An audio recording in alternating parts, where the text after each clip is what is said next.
First of all, Sonic 3 is amazing. I love this film franchise. This is like the perfect movie to sit down and watch with the whole family. Colleen, as someone who's been a part of Sonic's world for years, what excites you the most about Tails and Team Sonic's journey in Part 3? I am so excited that he is an integral part of the team right now. Like he is, he's the guy in the chair, like from Spider-Man. He's behind the scenes. He knows all the stuff. He's got the gadgets, and he's ready to swoop in and help whenever they need him. I love that. Now, Krysten, you're new to the Sonic franchise as director Rockwell, who is a badass. What was it like stepping into this universe with its rich mythology and large fan base, and bringing a character like director Rockwell to life? Oh, it was so exciting, and I was, when you're coming into a system that's already built, it can feel like you're the new kid at school.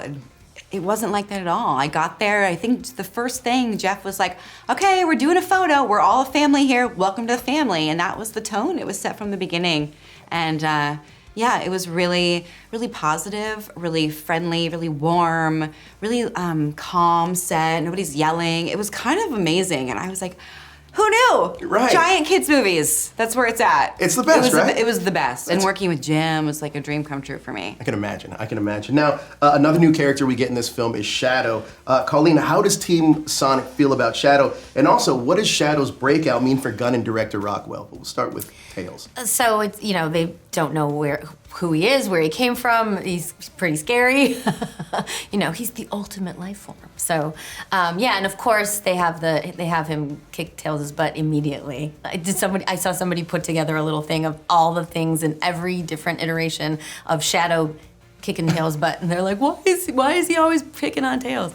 But yeah, no, he's scary, and I think it's a big challenge for them to try and save the universe once again. But amazing. Yeah. And how about for you? What does Shadow's breakout mean for Gunn and? Sure. So director Rockwell isn't a huge fan of the aliens. She's very skeptical. She thinks that they have too much freedom as it is. But of course, Shadow means they have to go recruit Team Sonic to come in and help. So without giving anything away, with a little bit of a twist that comes, but very badass, cool character I get to play. I love that. Now, Colleen, Sonic 3 explores the themes of found family and making choices. Can you talk about that theme through the movie?